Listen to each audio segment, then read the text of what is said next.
To the people of the Ukraine, we are anonymous.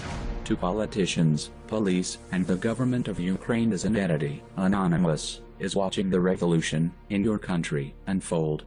We are paying close attention to the brutal and barbaric police suppression with which these demonstrations are met with ever-growing concern and rising anger. When politicians make decisions based on their own interests, divorced from the desires or will of the people they claim to represent, conflicts is inevitable. What we see unfolding in Ukraine is not simply a conflict over whether the nation should have closer links with the European Union or Russia. It is a struggle to hold a corrupt government accountable for shady backroom deals and their flagrant disregard for the interests of the Ukrainian people.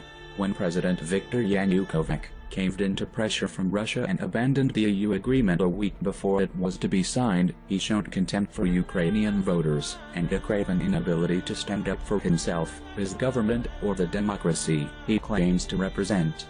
We see on the streets of Kiev and other cities a population angered by government deceit, exercising their democratic rights. The Ukrainian government has shown its cowardice, yet again, by unleashing uncalled for violence against the protesters at the hands of the riot police, protecting the interests of the autocratic authorities.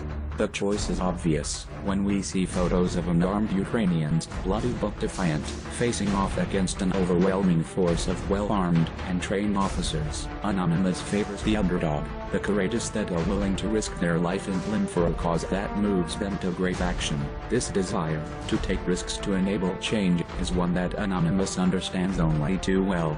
Yanukovych has painted himself into a corner. He cannot risk angering President Vladimir Putin by backing out of his secret deal that was negotiated behind closed doors in November. However, neither can he risk further inflaming the fury of his own people. It would appear to be a balancing act that is destined to see him topple. So, what is to be done in the Ukraine now? While the Ukrainian government refuses to heed the voice of the people it represents, Anonymous will lend its own voice to theirs, amplifying it through every means at the disposal of the hive. Yanukovych, for treading on the aspirations of your people, for the violence unleashed on activists, journalists and protesters seeking change.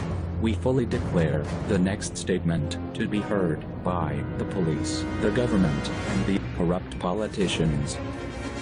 Operation Ukraine, engaged. We are anonymous, we are legion, we never forgive, we never forget. To the government of Ukraine, to the police, expect our full wrath.